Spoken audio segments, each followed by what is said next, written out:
Welcome, my friends, to another YouTube version of the BJJ Brick Podcast. I hope you enjoy the show, and if you do, please subscribe to the channel. So here we go.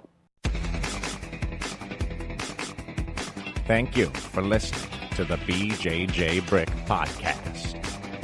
We'll be bringing you Brazilian Jiu-Jitsu and good times. We hope to flatten your Jiu-Jitsu learning curve, help you get the most out of your grappling ability, and meet your goals both on and off the mat. Welcome back, my friends, to episode 186 of the BJJ Brick Podcast. My name is Byron. I'm here with Gary. Gary, I got to say right away, I've got a slight cold. Well, yeah, I can hear it in your voice here, and, I'm ready for another show. I can't wait to get pranked this show like it seems like I'm always doing and to be the butt of all the jokes, so I'm really excited. Yeah, Gary, no pranks scheduled, but I would. That's what I would say even if I had one. But you expect me to believe that. We do have a great show scheduled. We have Connor DeAngelis coming up. He's a blue belt out of Atos. We had Dominique Bell on the show, and he gave him a strong recommendation. Hey, you got to interview this guy. He's up and coming. He's really hungry. He's really tearing it up on the tournament scene. And definitely a fun interview. It's good to get different perspectives. We get perspectives from coaches, we get perspectives from athletes, black belts, elite level, and then anybody else who has a different story. We like that, and sometimes it's fun to dip down into the color belt divisions and see what's going on there. So, fun interview with Connor. Yeah, he may be a blue belt, but from what I've seen, he's just tearing everybody up. It doesn't matter what color your belt is. So, he's an incredible competitor, and he's going to, offer a lot to our listeners today. Absolutely. So it'll be good times coming up in just a little bit. But right now, I want to tell you about our email list. Go to bjjbrick.com or our Facebook page and put in your name and email address, and we'll send you out the show notes every week. So you can get the the links to Connor DeAngelis' social media accounts and that sort of thing, and a link to the article of the week, and have the quote in your inbox. So it's all there, and just a reminder as well that the show has come out and you should check it out. So that's all our email list really does right now, but it comes out every week. Yep, our email list definitely helps keep this show afloat. And another way to keep this show afloat is with Byron's audiobook.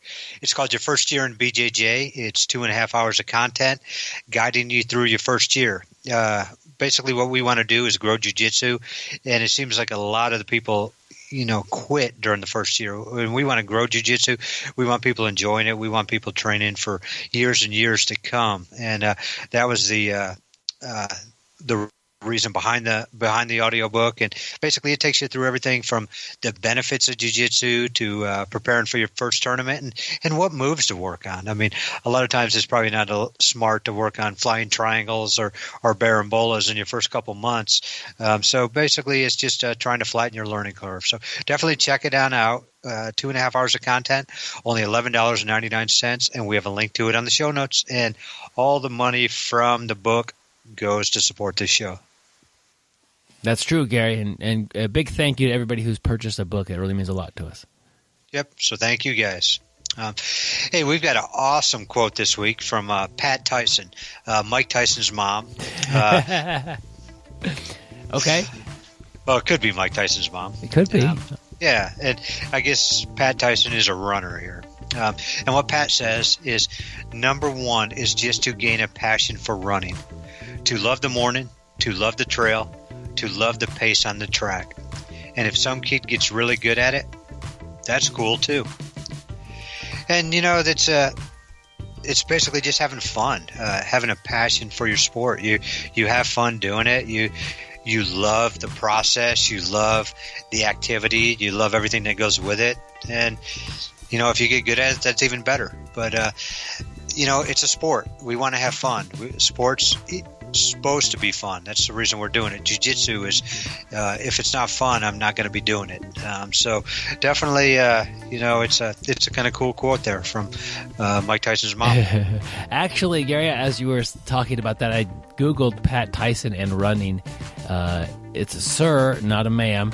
And he's one of the best, most successful cross-country coaches in the United States at Gonzaga awesome. University. Okay, the Zags. Go Zags. So, yeah, I think that speaks a lot to just if you you're not going to become really that good at jiu-jitsu if you don't like it or love it. The reason being is you won't stick with it. You could grind through it and force yourself to go through a month or two or even a year. But life throws hurdles at you, and if you don't have that love pulling you back, if you go through maybe a few months of I have to work a ton of overtime this week, or during finals at school, or you have something with your family going on that pulls you away from the mats, you need to, if you fell in love with jiu-jitsu, you'll be back when the time allows. But if you kind of have just been doing it because you want to be good at jiu-jitsu and you don't really enjoy the process, ultimately you'll kind of drop out. And that's unfortunate, but you need to kind of realize that while you're training. If your goal is to get really good at it, enjoy the process, and long term you'll get good at it. That's been what I've seen. Yeah, definitely. You definitely need to enjoy it, and like you said there, if you enjoy it, you're going to do a lot better. You're going to show up a lot more, and you're going to have a smile on your face. I know we talk about that all the time. We want to roll and have smiles on our face even when we're in an uncomfortable position. That means we're enjoying it. Yeah. So definitely great advice there by Mr. Pat Tyson, Mike's first cousin. Yep. And the interview is coming up in just a few seconds here. Notice Connor DeAngelis' passion and joy and love for jiu-jitsu, and really that makes you kind of realize he's going to be doing this for a long time. He's not going to quit jiu-jitsu if he loses a tournament, or gets a big disappointment, or gets an injury and has to sit off the mats for a while. He'll be back. He loves this game, and he'll be back. Hopefully nothing like that happens to the guy, but people, a lot of people get some hurdles in the road. If you don't love it, you end up quitting. So I think that's a great quote, taken from the running world, moved right into the jiu-jitsu world. So that being said, let's go ahead and roll the interview with Connor DeAngelis. He is the most interesting grappler in the world. He has only been shot once, but it was by MacGyver. MacGyver said he was out of options. He once had an accidental encounter and wounded a tiger. After the tiger was forced to tap verbally from a toe hold, the tiger was healed. He remains to this day the only person living or dead to catch a tiger by the toe. The tiger paid him $50 for his medical efforts. If you come at him with 110% effort, he will put you in 50-50 guard. I don't always listen to podcasts, but when I do, I prefer the BJJ Brick podcast. Stay sweaty, my friends. All right, my friends, I'm happy to bring Darren Connor DeAngelis to the BJJ Brick podcast. Darren, welcome to the show. Thank you. I actually go by Connor, not because I like that name better, but it's whatever. That's what everybody calls you? We'll call you Connor today. Okay, that's good to know. Well, welcome to the show. I'm excited to have you on here. Connor, you come as a strong recommendation from just a past guest, Dominique Bell. We had a few weeks back, and he's like, you got to interview this guy. He's really doing amazing things. And with a recommendation like that, I'm happy to get you on the phone today. Awesome. He's a great guy, so thank you so much. Connor, just introduce us a little bit to yourself, kind of who you are, where you're training, and what got you started in jiu-jitsu. My name is Connor DeAngelis, and I started training in South Carolina. My brother, first I started playing soccer. I was playing soccer since I was 5, and I'm 20 now. And I played soccer till I was 16. I was getting really burned out from negative coaches and just coaches yelling at you, and I just wasn't a fan of it. So I got really burned out, and I saw my brother. He was training Muay Thai and jiu-jitsu at a really, really small gym. I was like, I might as well give it a try. I don't have anything to do, and I like to be competitive in whatever I do. So I tried it, and I tried a jiu-jitsu class, and I liked how it was so technical and cool. And so I immediately I was like, okay, I'm gonna stop soccer, and I'm gonna find a big gym, and I'm gonna train there. So then I ended up training at Alliance in Greenville, which is a super good gym. I'd recommend it to anyone. And the instructor there is also really cool. His name's Rafael Rosendo. He still supports me to this day. And so I trained there for about 2 years. And then I realized that like my training partners there, they were very good, but I needed more. I needed more training, harder training, and so I moved to Atos Jiu-Jitsu HQ here in San Diego about 2 years ago, actually, and everything's been good ever since. And I've been winning a lot of titles, and just really awesome. How long have you been training before you decided to move and take your jiu-jitsu a little more seriously, maybe? I always took my jiu-jitsu very seriously. Like from day one, I trained twice a day, and I like tried everything extra that I could do. I could ask, like, I didn't exactly take privates, but because I was a young kid, I was 16. Like people were always willing to like help me on the side, so that was really nice. And so after 2 years, I decided like I want to do this bigger. So then I moved to San Diego. And what was that like, kind of as a young man, packing up your stuff and moving across the country to train jiu-jitsu? It was pretty tough because like I have a really good relationship with both my mom and dad, and it was tough leaving them for sure. And I'd never been like on my own. Of course, I've been to like soccer camps and stuff where you're away for a week, but it was tough, and it's still tough. But like, just like the training, like keeps me here, So it's nice. It's tough, but it's definitely worth it. And you're doing this full time? Currently, you could say that. I also do online school, but it doesn't interrupt my training in any way. So yeah, for sure, full time. Cool. That's the beauty of online school. It's really at your whatever time you're available for it. Yeah, exactly. Just curious, what are you studying, Connor? I'm kind of like, you could say, trying a few things out. And so currently I'm trying a marketing class and a business class, just because I've been like, I've been suggested by people like Dom and other people, because like maybe in the future you want to own a gym to like do these classes. But currently I'm not enjoying the classes in any way, shape, or form. But maybe in the future. Yeah, it's not. The beauty of jiu-jitsu is, and I think you found it, it's a lot of fun. Yeah. So even when it's tough and you have to work hard, it's enjoyable. Most people can make, or some people can make it enjoyable, and that's what you've been able to do. But some of those classes sound like they're not necessarily that fun. So yeah, exactly. Makes it a little bit harder to study, but doesn't mean it's not worth it. Yeah, I agree for sure. Well, cool. You've moved there a couple of years ago. What's training like? You said you train twice a day? I currently I train twice a day. The competition class in the morning. Normally, a lot of times I drill, sometimes with Dom from, I would say, like 9:30 to 10:30. Competition class starts at 10:45, which is just like basically straight rolling. Excuse me. We roll for about an hour 15 sometimes, hour 20. And then we go home, eat, rest. Then I may do some online school or something, and then go back to training at night around 6. And then in between that, I'm not a huge fan of lifting, but I try to lift about 2 times a week. I try to do it sometimes on Tuesday and then once on the weekends, just however I'm feeling. But yeah, basically that's my schedule every day.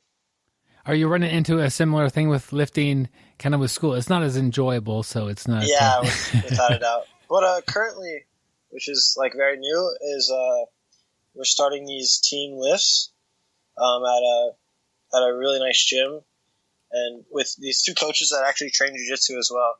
We're doing like a team lifting session that we just started this week with like 15 guys from Atos, and we're all lifting together, and it's actually a lot of fun. So that's a bit different. Have you noticed a big difference with adding the lifting even twice a week with your performance on the mat? I can't really say that I have, but what I like to think I take away from it is injury prevention. Because I actually have a friend who, Andres Bernaskis, one of the black belts at Atos. Like, you go to the gym, meaning like the lifting gym, and man, he's not the strongest guy. Like he can do some, but like he's not the strongest guy. But man, when you go to the jiu-jitsu gym, he is so strong. His pulling, his pushing, everything is so strong. And I don't know if they correlate as much as everyone else thinks they do. What kind of, I want to dig a little bit deeper into this. What kind of lifts are you guys doing? Currently, we do mostly the main three, deadlifting, benching, and squatting.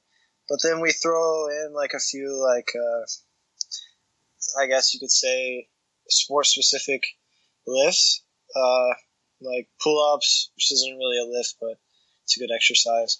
And then just little things like that. You said you played soccer. That was what you did.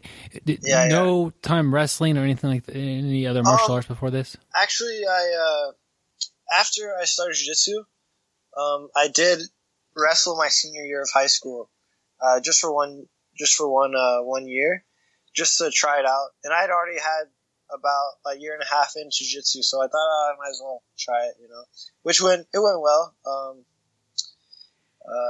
Yeah, it went well. It was really tough to do both jiu-jitsu and wrestling. My schedule would be, I would go to school in the morning, and my school was very strict, so I wasn't allowed as a senior to go in and out whenever I wanted to, like a lot of schools allow. So I had to stay at school all day to 3 p.m., and then I would go straight to wrestling practice after school, and then straight from there to jiu-jitsu practice.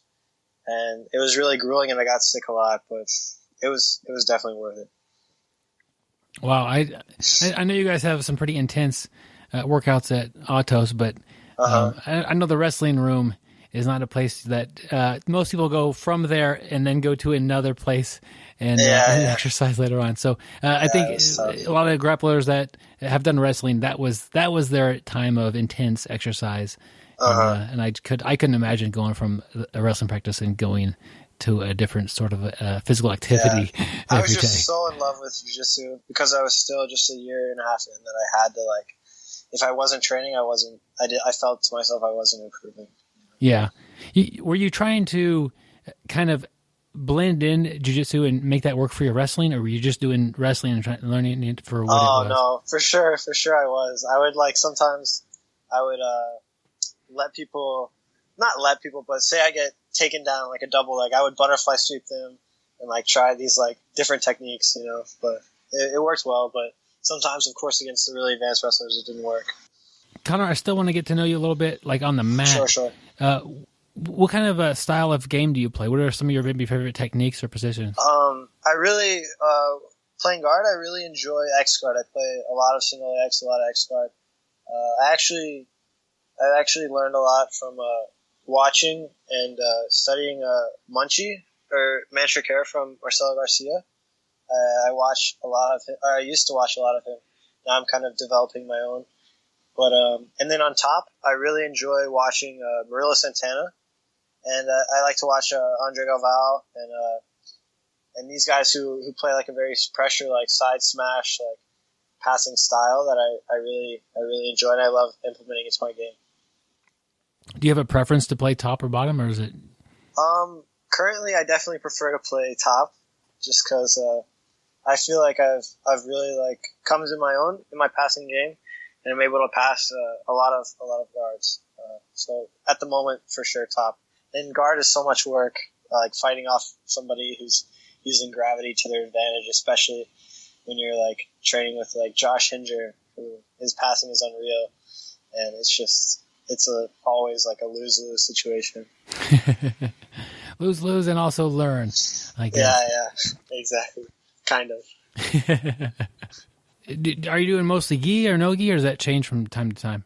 It does change. Currently, because we're preparing for Worlds, which is about 8 weeks out. Currently it's mostly just gi. I throw in a few no-gi classes here and there, like Tuesday and Thursday nights. I try to train no-gi, just to mix things up and not hate the gi. But I definitely prefer training in the gi. And then when no-gi Worlds comes around, we switch competition class entirely to no-gi, which is very like a sad day for me when it's all no-gi, but I deal with it. Just kind of heads up to everybody listening. We're actually recording this April 6th. So talking about when World is happening. It sounds like you are getting ready for that and eager to get on that stage. What have been some competition highlights that you've had so far? Within the past 2 years, I've really won a lot. I win a lot of. At first, I started winning a lot of opens, just IBJJF opens, and smaller tournaments. And then I started racking up more and more. And then as of recently, I would say in November or whenever Nogi Worlds was in 2016, I won double gold for blue belt. And then I I competed in Jiu-Jitsu.net tournaments, which pay a good money. Like they pay $1,000 for their prize, so that was really nice, and I won. Every time I competed in there, the blue and purple belt challenge, and then also just the blue challenge. So that was nice. And then just recently, just not 2 or 3 weeks ago, I won Pan Ams as well. So that was good. Wow, you've been busy. Yeah, for sure. Are you? It's kind of not a lot of people talk about the next belt, but are you eager to get in there and mix it up with the purple belts? Oh, without a doubt. I've already competed against purple belts in the Dan Lucart challenge that I was just speaking of, but I'm definitely eager to get in with him even more. And then I also have Abu Dhabi. I won the trials in LA, so I'm going to Abu Dhabi actually next week to compete with some of my teammates as well. Wow, that'll be exciting. And yeah. Man, when Dominique said that you've been really tearing it up, he was speaking the truth. You've been very busy and working very hard. Thank you. You have that coming up pretty quick here, and you've got Worlds. What are maybe some of your more longer term goals? I don't know exactly. A lot of people, of course, you say like, "Oh, I want to be black belt world champion, so and so," but I definitely want to be black belt world champion, and that's definitely my main goal. But I kind of just want to win everything and just compete and I don't ever want to get that burnout feeling that I got from soccer. So I want to take everything as it comes. I try not to think about the future too much. It sounds like your burnout feeling with soccer was that because of the sport or maybe more because of the coaching? A little bit of both. A lot of the coaching, just I didn't have the nicest. Not that they were mean, but they didn't coach me properly, I guess you could say, or the way that I guess my personality needs to be coached. So on the field, sometimes you make a mistake and then you get blasted for it, yelled at. I just feel like that's the worst way to be coached, because that just makes you. I basically developed this fear of taking a risk and doing things and making mistakes, because I knew I would get blasted, and that made especially in games, that made it so hard to be comfortable, because I was always on edge, I can't make a mistake here, I can't make a mistake there, because I'm gonna get yelled at. I'm gonna get yelled at by this guy. I'm gonna get yelled at by this guy, and it was really sad that I had such love for the game, I guess you could say, and I trained for soccer religiously, just like I do for jiu-jitsu.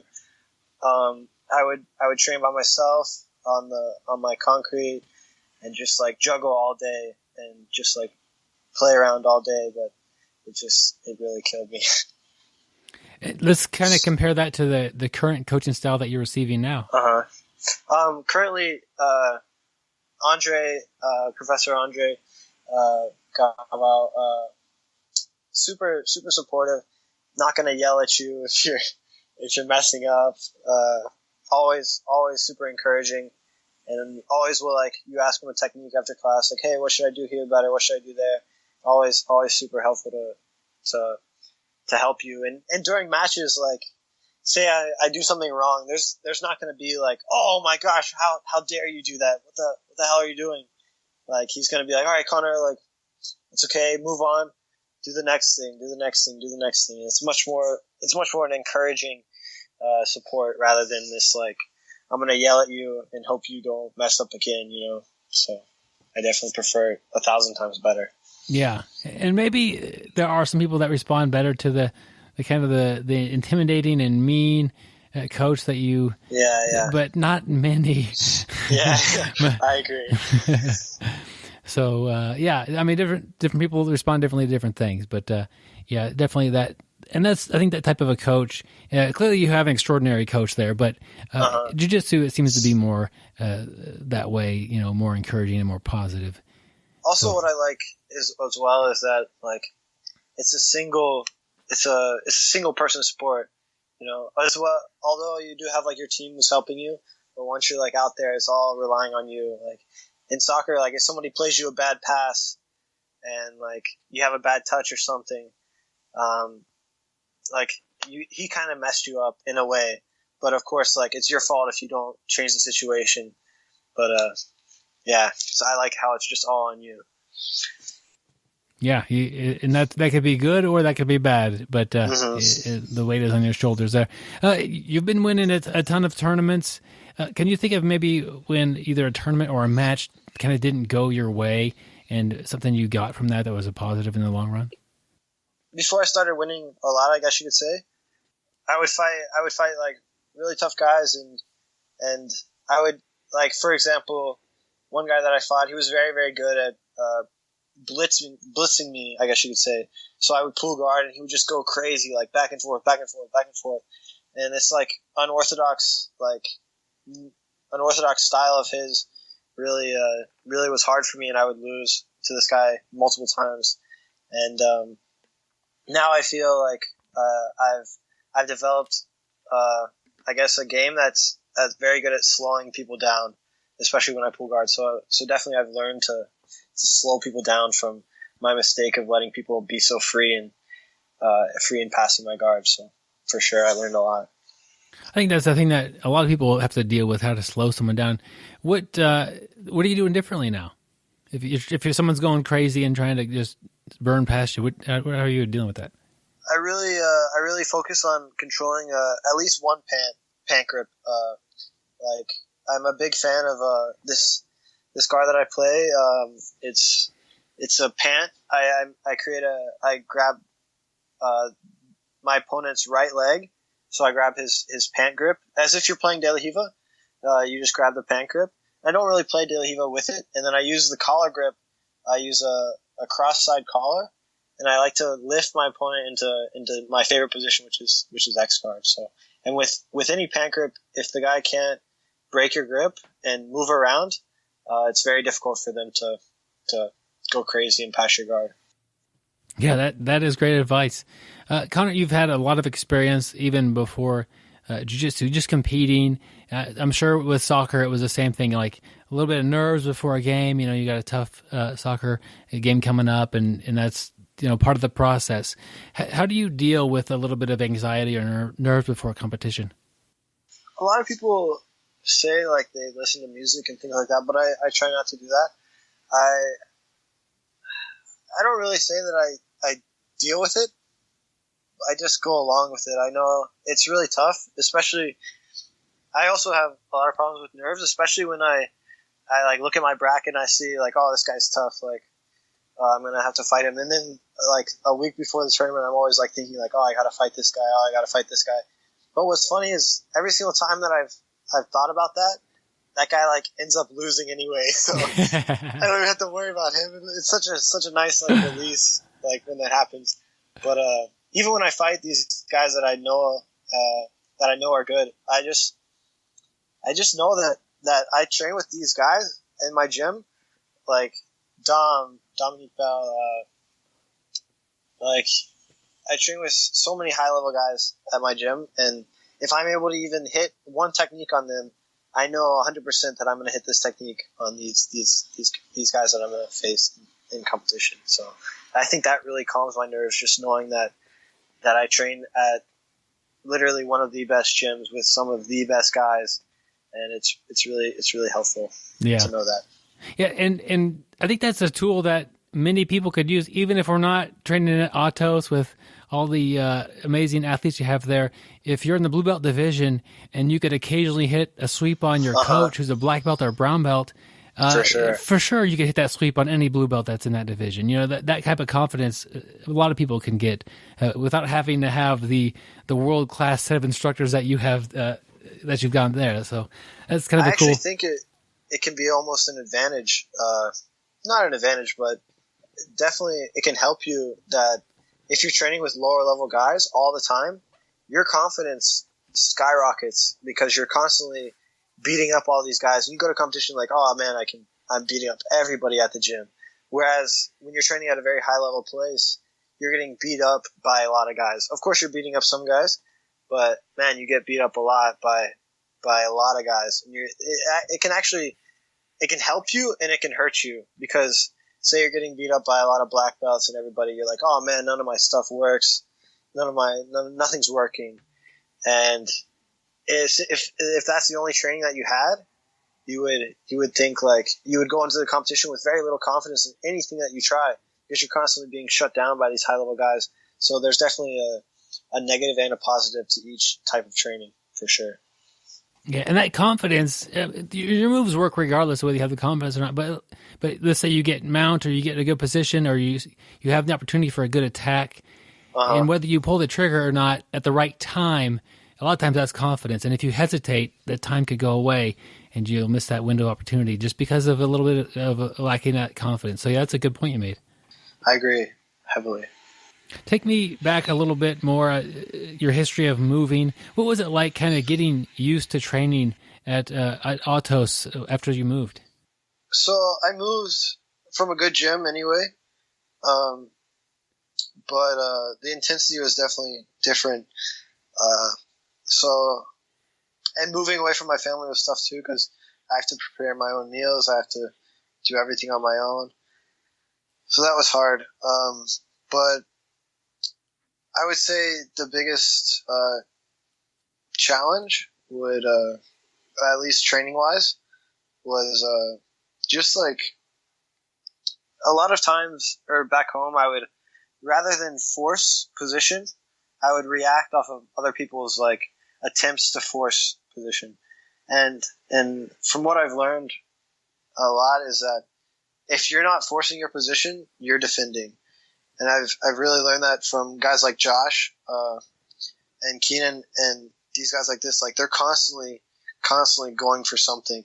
They never stop. And also Lucas Barbosa, he's a prime example of this. Is like even if the moves that they're throwing out aren't the most technical thing in the world,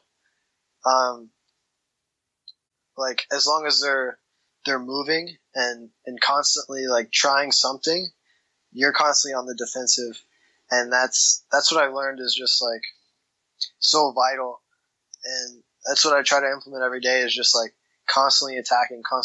Because if you're defending, you're losing, and that's the main change that I've implemented into my game since I moved is constantly forcing position, constantly transitioning from one move to another, and that's what in the transitions that you find, like say like you're knee cutting and the guy defends, now you're going side smash and then the guy defends that and then now you're toriandoing and now you're over-undering, and there's just so many passes, and that's what I've learned mainly, that you have to transition and you have to always be attacking. I've had similar experience, but on the other end, somebody who's attacking constantly, some of the attacks may not be all that great, but if I don't defend them, they'll become great. So I have to defend this. Okay, I keep going. I have to defend this, and time is going by, and I'm not progressing. I'm not doing anything that I want to do.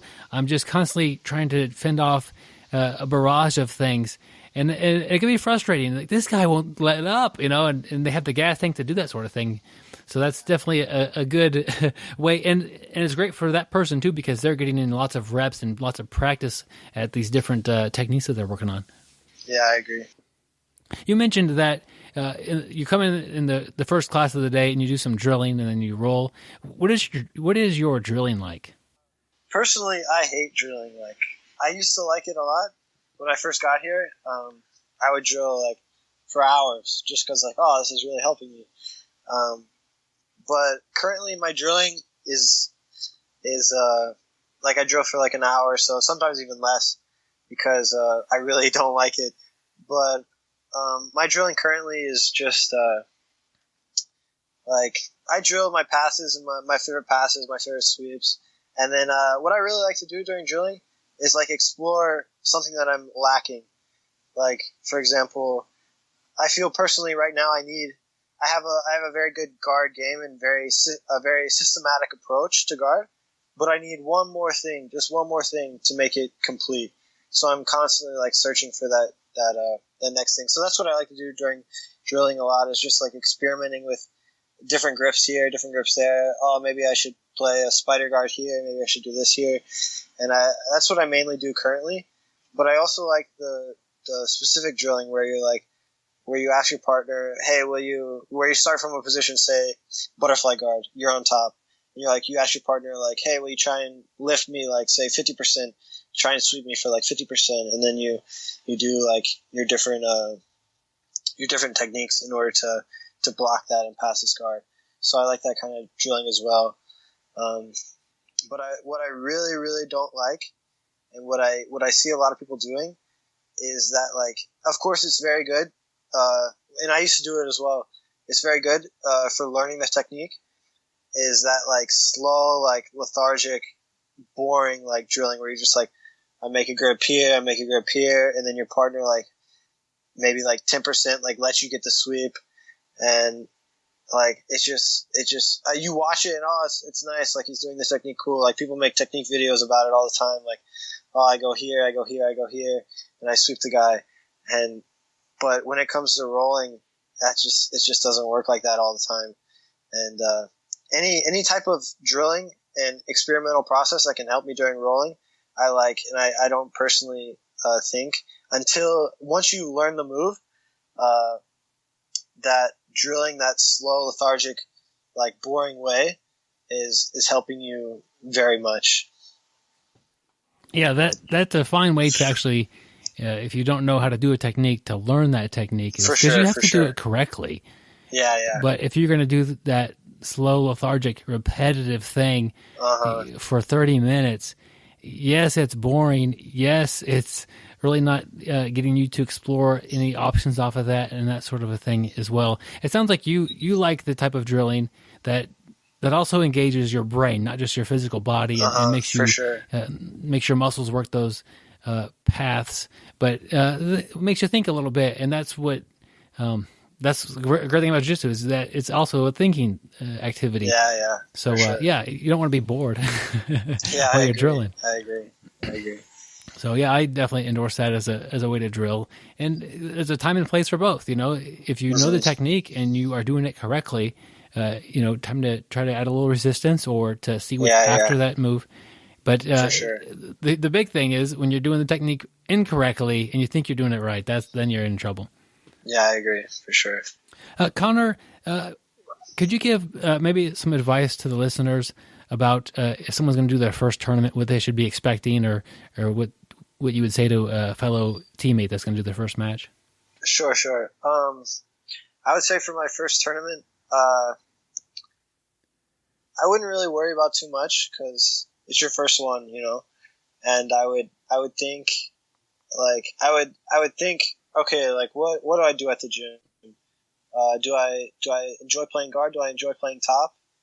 And then I would also think, like, if I want to play top, if I enjoy playing top more, do I really, really have like an option to get this guy to pull guard rather than just him pulling guard? So do I have a good takedown? Do I have something that can force him to be in guard?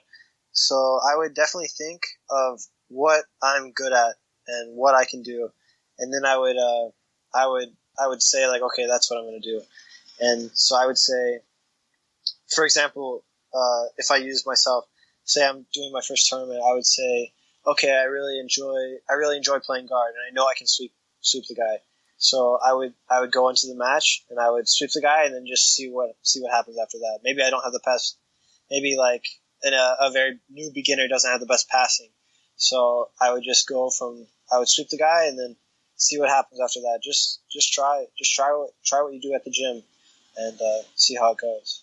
That's what I would say. Yeah, that's good advice, and I think anybody would do good for listening to that. You mentioned that since the move, it was a little tough adjusting, and one of the challenges was now you have to prepare your own meals or at least find food, and of course, you're a serious athlete, so food is an important thing. You can't just go pick up pizza or a burger every night and call that a meal. So it may seem a little off topic, but there's a lot of young athletes out there that are trying to eat healthy. What are some things that you've found that are something that you could prepare that's not too tough and also healthy? I wouldn't exactly say I eat the healthiest. I definitely try to enjoy life a little and eat what I like. But I would definitely say I don't go out to eat more than maybe 3 times a week, maybe 4 at tops. I try not to, but mostly just 3. And I would say personally, I like to cook. I have a rice cooker, which is nice, and I like to cook a lot of rice. And then chicken is very easy to cook as well. So I go to Sprouts and I buy some chicken breasts, and I buy actually a lot. I buy like $40 worth of chicken breasts, put half in the freezer. And then I cook a lot of that. And then what I really like to cook is and then I also buy green onions. Green onions are really easy because you just chop them up and then throw them in whatever.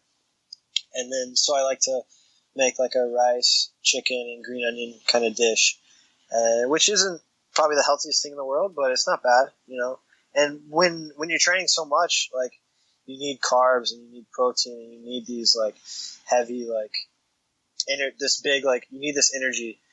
So I feel like why not? And then also another meal that I make that I actually made last night is I cut up a lot of potatoes, like 4 potatoes, and then I throw it in the pan, cook it up, and then these are chopped potatoes, of course. And then I cooked up some onions as well. I'm a big fan of onions, and then I cooked up some chicken as well. And then I added all that together, so that was good too. And just anything chicken, what I think of is I need a protein, I need a carb, and I need a little bit of green, or a little bit of vegetable. And I eat fruit all throughout the day, apples, bananas, everything. Mostly just those 2, but a lot of those too. And those are basically my meals. I just find a meat, a lot of carbs, a lot of carbs, a lot of pasta, a lot of potatoes, a lot of rice. Just those are my main 3, and then chicken. Sometimes if I'm feeling a little adventurous, I'll buy some steak from the store, and then just add I also am a big fan of spinach. I throw my spinach in almost everything except for rice, whether it's pasta or I just throw it in the pan and try not to taste it. Yeah, spinach is great for that. It kind of wilts down and doesn't have a very strong flavor. Exactly. And Exactly. It's very good for you, so that's nice. Mm-hmm. I think one of the things that you mentioned on all that I think is a tip for anybody who's in a similar situation as you, cooking more than one meal at a time. So you cook a bunch of chicken at one time. That way, sure. Tomorrow, you cook today, you're good for tomorrow, and maybe even the next day. You've got food ready to go, and you don't have to mess with it very much. Yeah. But I also I'll eat burgers from time to time. I'm not gonna kill myself and say no burgers, no pizza, no this, because when it comes down to it, at least here in California we have In-N-Out, and that's always good. And when it comes down to it, sure, maybe it has some really fatty oils, and maybe it's not the best fat. But when it comes down to it, you're training 2-3 times a day. You're burning so much. Is this really going to kill you to eat this burger? No way. And you need, Dom told me one time, my roommate, that at times when you're craving something, your body actually needs that. Your body is actually craving this, your body actually needs this protein and this carbs. Maybe he said that's why you're possibly craving, this food, which I don't know if is entirely true, but it sounds nice to me. It might be true. Sometimes I'm craving chocolate a lot of times, and I know my body doesn't need any of that or ice cream. But yeah, if you've gone a long time without having any out of this category of food and you're really craving it, maybe your body is missing something from that. Yeah. Yeah, maybe your body is missing like sugar and like that carbohydrate. Maybe you need something like that. I don't know. Connor is talking about me not missing sugar in my diet. Man. But yeah, I mean, there might be something to that as far as a certain nutrient that's in something that you may not even know you're missing, but that's why you end up craving it. So that's kind of a neat way to look at it. Yeah, that's how I look at it. Another part of it is you're a young guy. You're training a lot, and you're able to kind of get away with some of those things where maybe a less serious athlete that is 10 or 20 years older than you may have to be a little bit more careful with their diet. For sure. How many hours a week do you think you're on the mat or in the gym training? I train about 10 classes a week, sometimes 11. And then if we're not counting lifting, which takes a while just because I'm so lazy when I do it, it ends up being like 2 hours. But if it's just training, I would say, if I'm just on mat-wise, I would say 2 hours per class, so maybe 20 hours, maybe 25 hours, maybe on the mat, maybe just 20, probably 20. Are you taking a certain day off every week, or how are you doing that? During camps, which we just started this week, a lot of times Professor Galval suggests that we take off Wednesday morning. Actually, Wednesday entirely, but that's hard for me to do it. But I would say, like, on the weekend, I literally do absolutely nothing. People say, "Oh, hey man, let's go to the beach." I'm like, sorry, dude, I'm really tired, and stuff like that. So on the weekends, I mostly get in all my rest that I feel like I need. Maybe I need more. But I try to not think that way. And that could be the same thing as your body craving a certain nutrient. Your body says, hey, Connor, we got to take a break and we'll do better in the future. Yeah. Where, going to the beach might be fun, but your body is telling you no. Yeah. And I'm only 20, so I can't really, like, accept these invitations. Hey, man, let's go party. Hey, man, let's go do this. So I'm just like, thanks, but I can't. Sorry, dude. Even though if I was 21 or whatever, I don't even think I would, just because that's not really my personality to go do that. Well, and it seems like you are a goal-oriented person, and some of those things may not destroy your goal, but they may kind of make it a little bit harder to achieve. I agree, yeah. And when I see people, like, it's kind of sad that I do this, but when I see other people, like, partying and things like that, I really, like, tell myself, like, Connor, man, you can't do that. Like, do you really, like, want what you're searching for? Do you want it so much or do you not want it enough to, like, not go drinking and not, like, smoke this? Or I try to stay away from it for sure. Not judging anyone who does that, but I don't personally do that, and I don't like it. Jiu-Jitsu is, especially for competition, you're making sacrifices. And it sounds like the beauty of it is you enjoy a lot of the sacrifices. You're training a ton, you're working hard, you're kind of getting on the mat and going, almost crazy with how much you're training. But but you enjoy that, so that's at least nice. It's not something that you're pushing yourself and you're every day having to drag your butt onto the mats and another day of doing this. But other sacrifices are things you actually miss out on. I mean, that might be not being able to have as much fun on the weekend, or what, you're not as close to your family as you used to be. You moved across the country to train with these great coaches and competitors, and so you're clearly making a lot of sacrifices for your jiu-jitsu, and that's just sounds like one of them.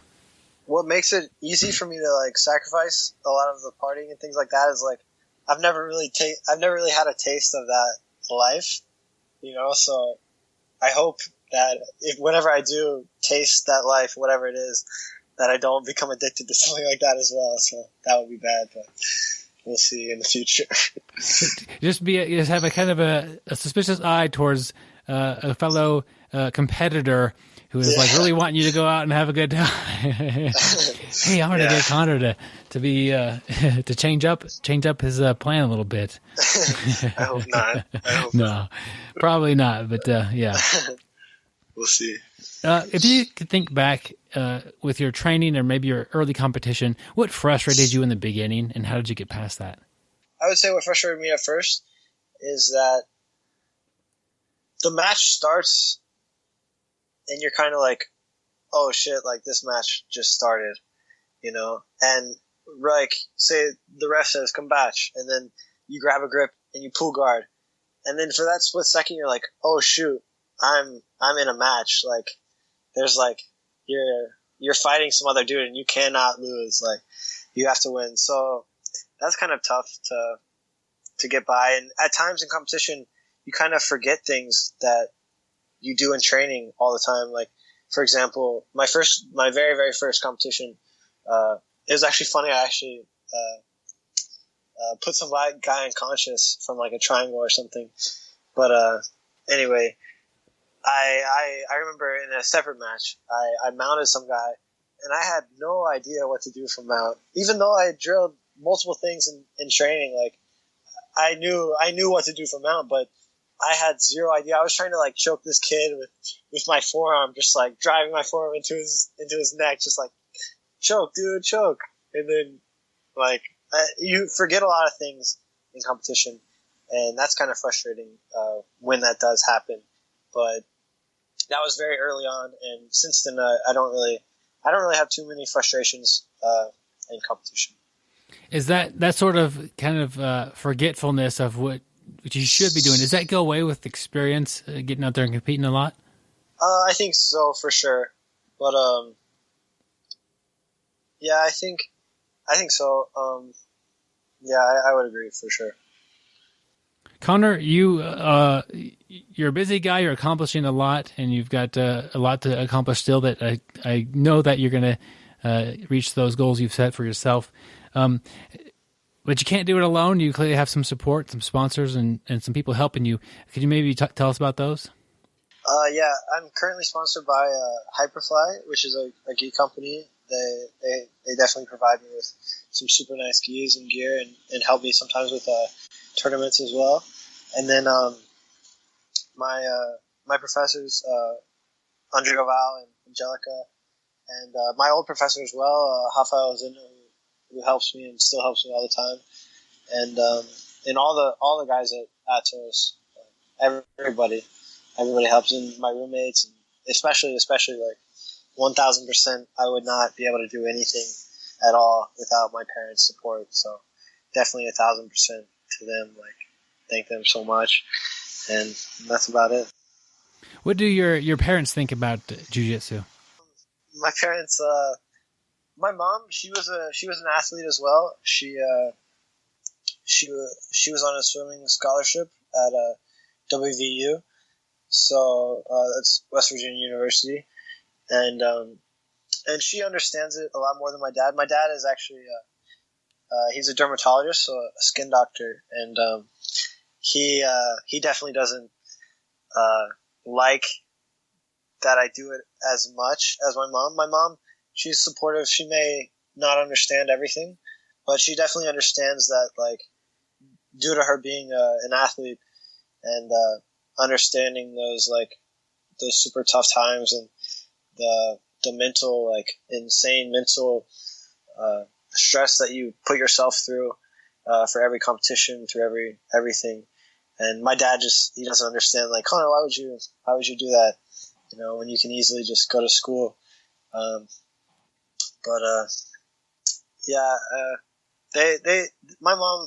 mom, they both like that I'm doing it, but my mom is definitely more understanding, but both are still super, super awesome. Wow. Sound like they're both very supportive, and yeah. And they really just want what's best for you, even if sometimes they kind of, hey, try this out too, Yeah. My dad's favorite saying to me is, like, don't put all your eggs in one basket. But I feel like at times you have to, if you want to be successful, you kind of have to. Yeah. Sometimes that basket is really good at jiu-jitsu. Yeah, exactly. Exactly. So, hey, Connor, how could somebody keep up with you? You're competing all the time. How could they watch what you're doing? What's the best way to do that? For sure. On Instagram, Instagram is a good option. You can look me up, Connor DeAngelis. My Instagram name is at Con DeAngelis, so ConDeangelis. And then also on Facebook, I'll add anyone. Just send me a friend request, and you can message me anytime you want if you have any questions or anything like that. I'm super open to any messages at all, even if you're Brazilian and don't even speak English. That's fine too. And for sure. And you can message me on Facebook, Instagram, doesn't even matter. You can look me up on Facebook. Just type in Connor or Connor DeAngelis, and you'll find me right there too. All right. And I'll put links to those on the show notes for everybody to find easily Awesome. as well. Connor, it's been a pleasure. Do you have any final words for the audience? No, just thank you guys so much, and look me up and follow what I do. All right. We will. And excited to see what you're doing at Worlds here in a little bit. For sure. And Abu Dhabi. Yes. All right. Well, thank you, Connor. Thank you. All right. A big thank you to Connor DeAngelis for coming by, sharing what he's got going on. And just, it's fun to see that there are a lot of different people doing jiu-jitsu. What he's doing is like nothing like my jiu-jitsu journey, and that's perfectly fine. Gary and I really have had vastly different experiences with jiu-jitsu than Connor. He's full-time jiu-jitsu training. He left and moved to a new place, and this is his life now, and he's really going at it, and that's exciting to see. And follow him on social media. This will be a guy who it will be really fun to watch him as he comes through the ranks, I'd imagine, pretty quickly. Yeah, just hearing his story, like you said, moving out and training full time, and I think that's all of our goals. I wish I could train full time. That would. So I'm going to live my life vicariously there through Connor. So thank you, Connor. Hey, I'd also like to bring up our Patreon supporters. Patreon is a website for content producers. It's a site you can go on to. Look up BJJ Brick there. We have a link to it. And you can donate per show. Like we were talking about earlier with the audio book, the show does have some costs to put on it there. And we do have some people who go in and donate per show. You can donate, one time, once a month, or you can donate per show. And, we really appreciate, all of our all of our Patreon supporters. So, help, as I said before, keep this brick afloat. Yep. Means a ton to us, and we'll probably be making some changes to Patreon in the near future, kind of just tweaking it a little bit, making it a little easier for everybody. But if you want to get in on it now, it might be beneficial to get on there before we make some changes. So check it out. There's a link and a video in the show notes that describe Patreon.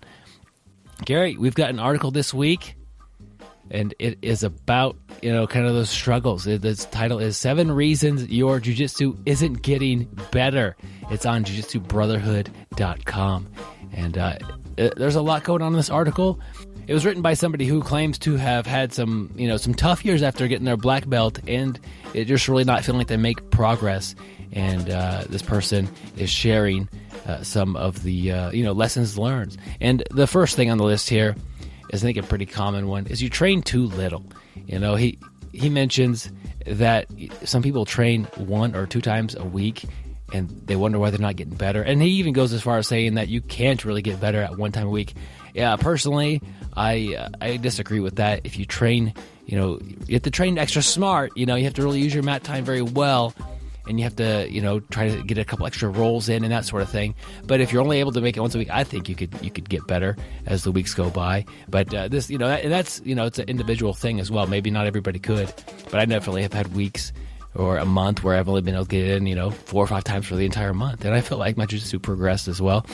But training too little, that's a big one. If you could bump it up a little bit, your training should, your increased training should help you to get better a little bit quicker.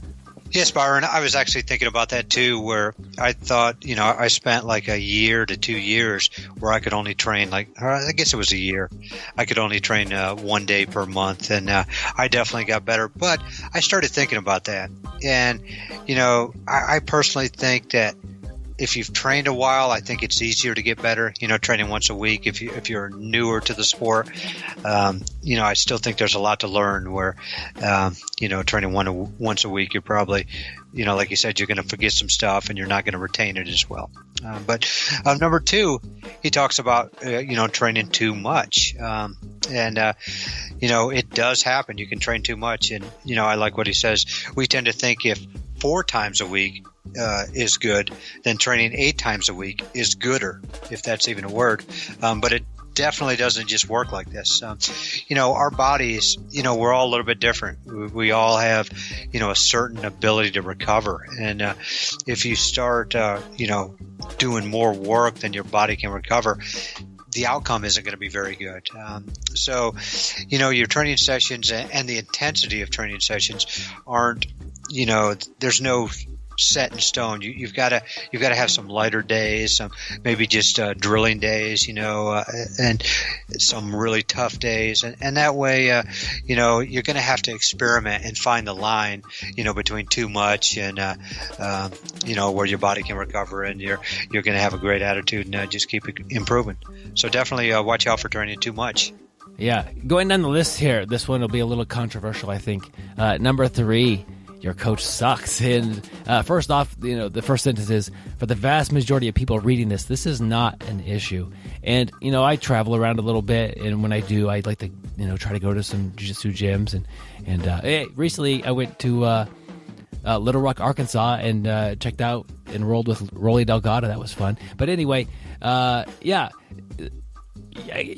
coach could suck, I guess. That's not really likely the case.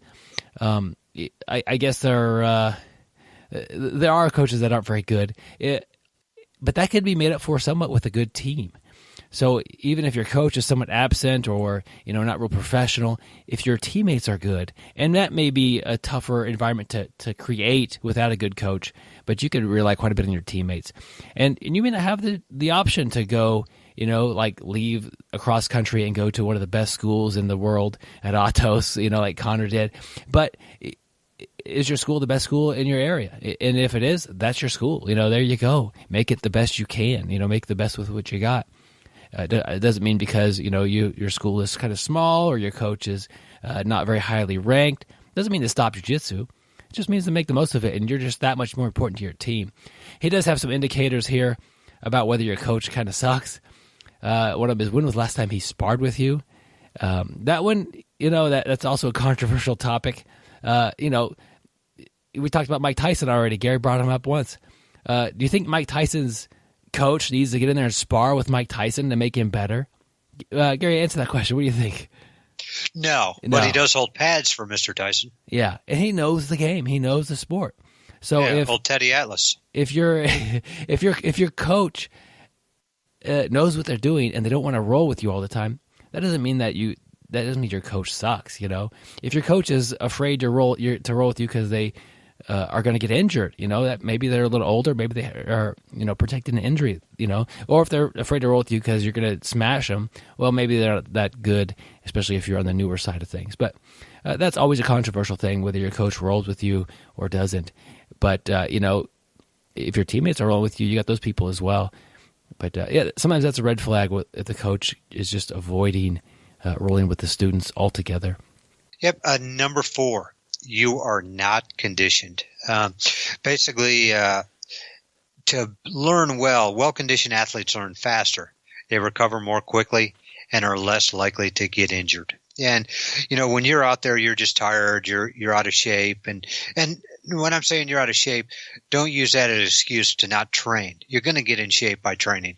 But, we kind of go back to that once a week. If you're just training once a week and doing nothing on the side, you're coming in and while you're rolling or drilling and you're just having trouble keeping up, you're not having fun because you're so out of shape, you're huffing and puffing and you're just not going to learn stuff. about that. So, try to do a little extra on the side if you can't make it to class all the time. Try to get in a little bit better condition.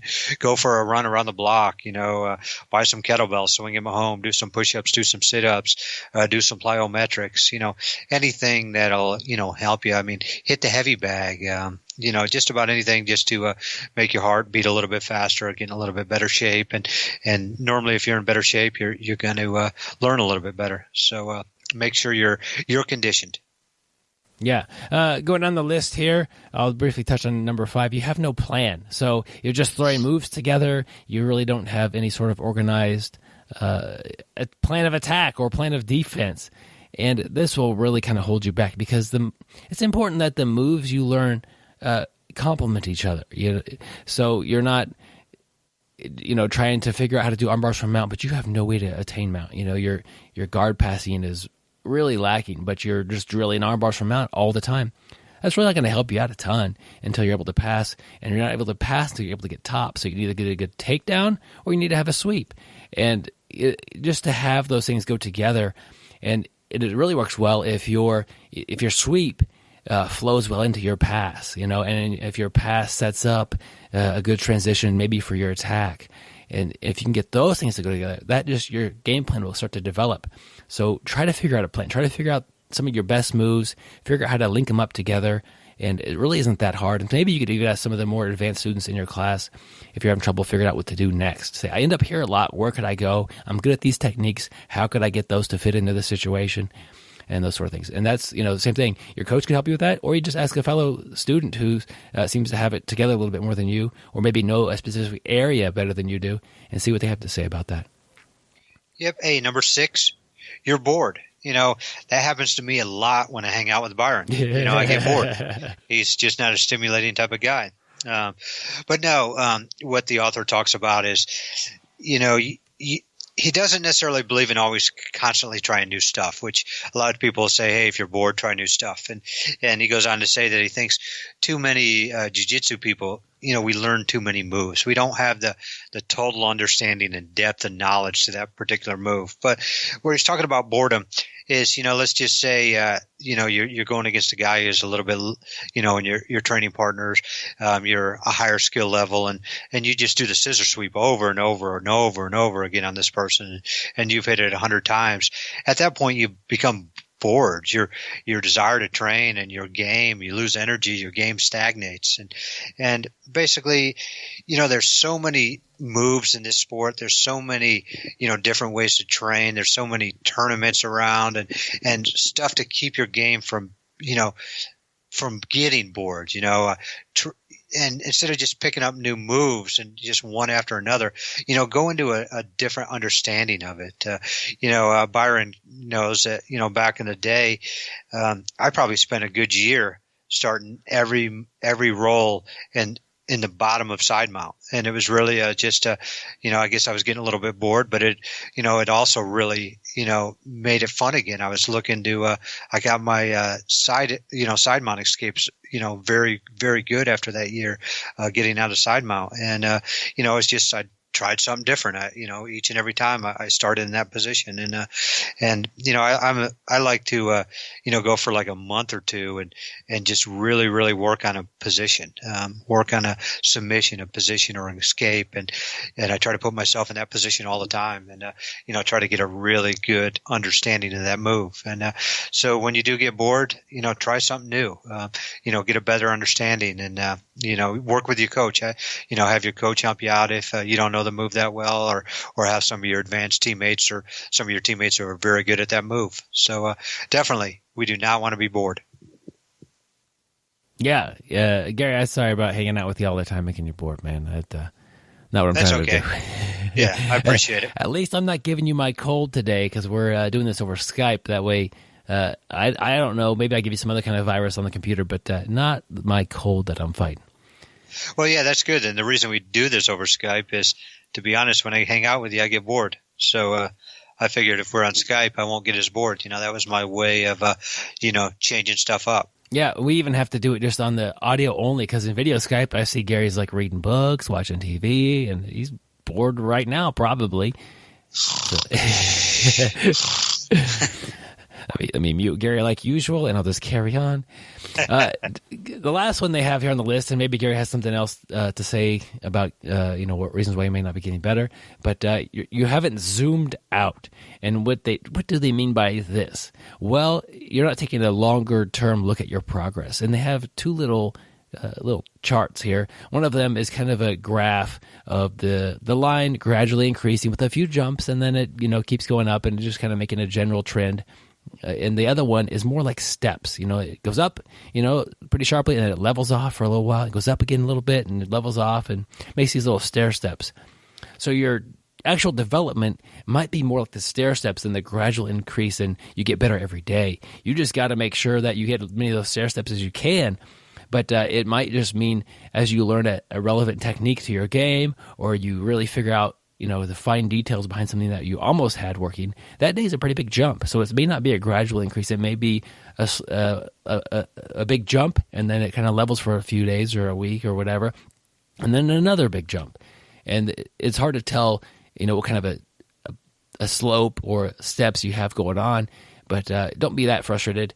Try not to decrease in your ability, and that's really, I think, pretty rare. But, just hang in there and keep looking for the next area of development for your game, and it might be more like stairs than just a gradual increase of every day getting slightly better. So, yeah, definitely check out that article. We have a link to it in our show notes, and basically your jiu-jitsu is going to get better if you follow that advice. Yeah, I'll add a number 8. You're always doing like the flavor of the month. And, it's fun to explore different things and these new things that come out. But, if maybe you're one of the people who every week is on YouTube or every day is on YouTube seeing what just happened in the tournament, and then you're trying to figure it out, that's fine. But then tomorrow you do the same thing again, and then the next day, and you have no consistency in your training. You're not actually learning anything. You're just kind of being exposed to something. There's a big difference between, seeing a technique and being aware of it, and then having the knowledge of a technique, a deeper understanding of it. And so just constantly, being on YouTube and just being exposed to, hundreds or thousands of techniques and just going over them in class thinking that this is the latest thing and greatest thing, and then the next day you find something else. I think that long term could really hold you back. Try to find a few parts of your game and really work on those. And I think that's a pretty common one, especially in this day and age with so much techniques out there. Yep, and I'll add a number 9. You spend too much time listening to the BJJ Break podcast and not enough time on the mat. Yep, you need to get special headsets or headphones that you could roll with. And we're making those. We're in the development process. They'll fit over cauliflower ear and everything. It's basically going to fit into your headgear. And we thought of everything. We're working on it. I'll add a number 10. You've got a cold and you can't go in and train because you don't want to give it to everybody else. And if that's the case, just take the week or day or whatever, how long until it takes to get better. Take that time off, Don't subject your teammates to that. They could be missing training time. They could be missing work. They could be missing school. Take the time off. Go do a couple laps around the block if you can, or lift some weights. Do something else, and maybe just, take a break. And don't make people sick. Yeah, I'll add a number 11. You've watched the Josh Hingertine DVD, and you've been Hingertining, everybody for the last, or trying to Hingertine everybody for the last 3 months since you did get the DVD, and your wrist hurts so bad that it's even hard to train right now. So, definitely do not over Hingertine like I have. Not over Hingertine, no. That's a pretty good 11 there, Gary. I don't know why that one wasn't on the original list, but we've added it. Yep, I've actually figured out my wrists have been hurting, both of them, so bad for probably the last 2 months that I've actually been thinking about taking some time off, and I've realized it's just from choking. I finally realized what it is. It's like I guess that's a good problem to have, but it's not when I'm lying around. It's try to keep the show a little bit cleaner than that, Gary. Byron, I wasn't going down that path. Come on, man. Oh, okay. Keep talking, Byron. Keep talking. I'm the bad guy for bringing up what you just clearly said. But I really wish you and your wrists well, and back off the choking a little bit, I guess, and work on some arm bars. I think Yeah, yep. That'll allow my wrist to heal. Man. Okay. Gary, Hold on, Byron. unfortunately. I'm just putting the lotion over to the side. Just 1 second. Okay, I'm ready. Unfortunately, we haven't got time yet to produce our next Mat Tails. Kind of have 1.5 in the working progress. Just been pretty busy. Like I mentioned, I was in Arkansas and just did a week of traveling. We were able to keep the show coming out every week, but a few things got put on the back burners. And so hopefully soon we'll get a new Mat Tails out for you. We have a really good one. And that's on the agenda. But until then, Gary has an audiobook. He is really excited about this audiobook. It's coming out very soon. I don't know if it's a cookbook or what. It's Mike Tyson's and Gary's cauliflower diet. No, Mike Tyson's and Gary's cauliflower cookbook for the grappler's ear. And there's a lot going on there, Gary. What's going on? Well, definitely. We had to think about, food and combat sports. I tried to get George Foreman first, but he was too busy with the grill, so he wasn't available. And I thought about, hey, I love cauliflower. What's the first thing that comes to mind when we talk about cauliflower? Ears.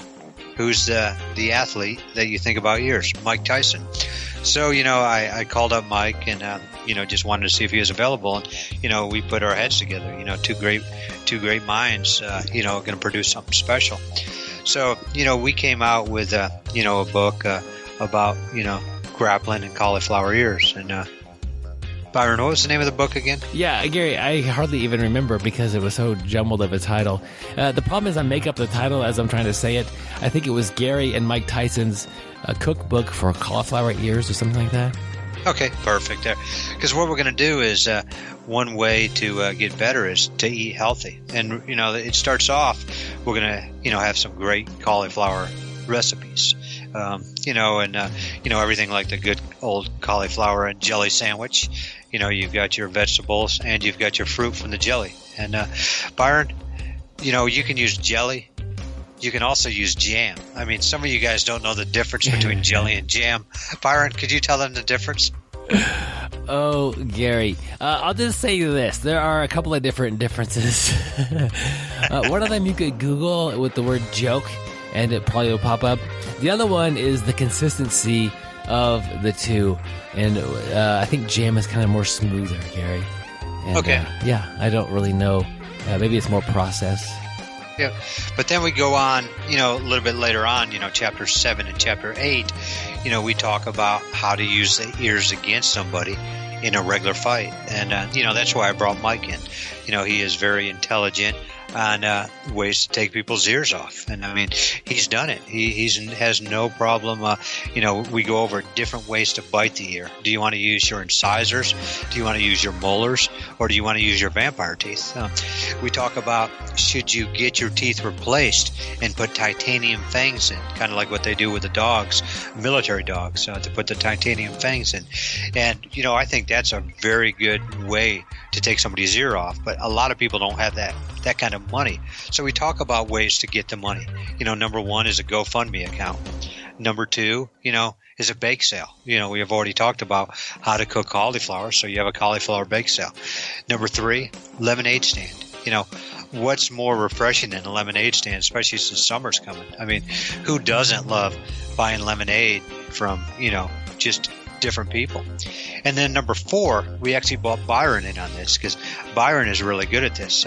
What they do here in Wichita, Kansas is the firefighters, stand there at an intersection on weekends with a boot and have you put money in it and give you a sticker. And, they get a lot of stickers. So, we're using Byron for that. So you can get a lot of money that way. So, just a great way to increase your revenue is that way.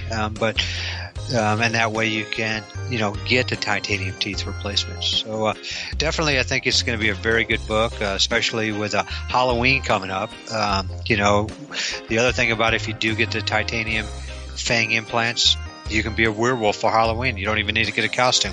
So you kill two birds with one stone. So definitely check it out. It's going to be out before Halloween, and we think everybody's going to enjoy it. It should be a New York Times bestseller. Yeah, Gary, way to nail the timing. Halloween is just right around the corner. Yeah, a very good book. Gary, I said I hadn't had any pranks for you, but what you don't know, Gary, Yes. is you have been talking in a non-positive way about Mike Tyson like for the last 5 minutes. And I'm going to Yes. send him this clip. Sweet. So you're in some trouble there, Gary. Yeah, I probably am. You and your ears. Yeah, but I know his cousin Pat. Oh, yeah. Good old Pat. He'll save you. Yep. So that's Gary's audiobook wrapped up there. Check it out. It'll be out, just really quickly right before Halloween in about 5 months. So, yeah, that'll be a very nice addition to anybody's audiobook library. Guarantee it, Gary. And it's a cookbook, Yep. too. Yeah, cookbooks. I mean, you kill two birds with one stone. Gary, next week we have a gentleman named Greg Thompson on the show. He trains out of North Carolina. He trains a bunch of special forces. And man, I mentioned we get different types of conversations, Connor being a blue belt, and we get black belt competitors and coaches. This is a totally different conversation about self-defense, about training, about military, using grappling sports and law enforcement.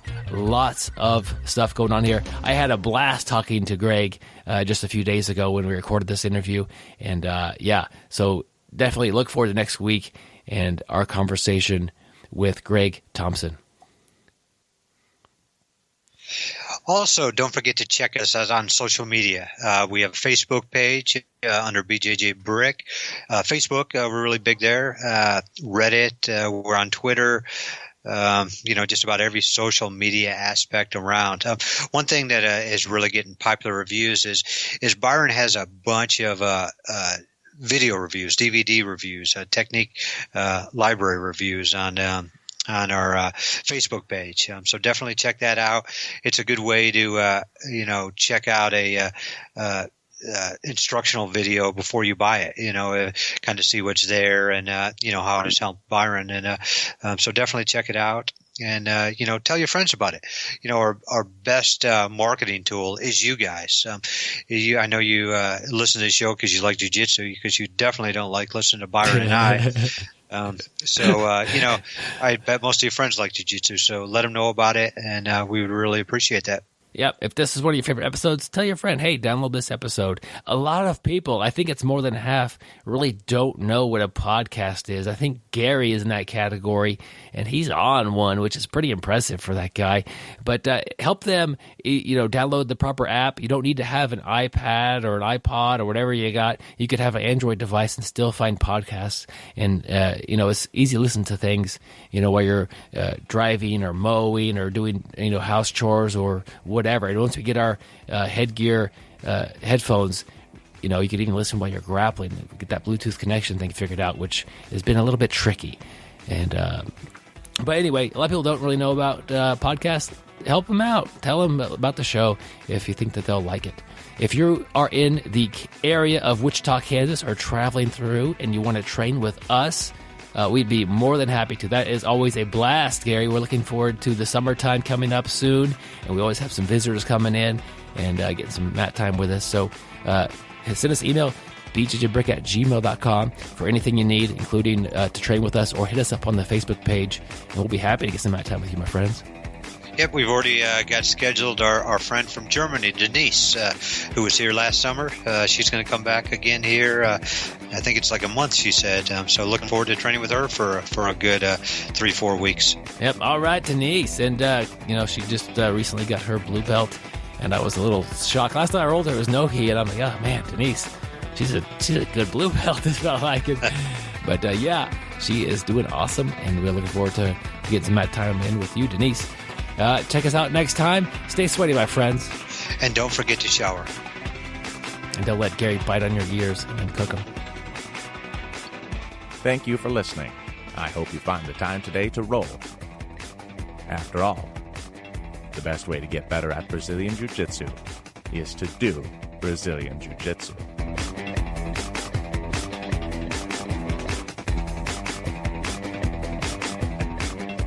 Pat Tyson turned out to be a guy.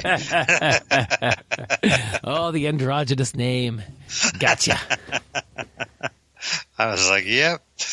Goes that way for me all the time.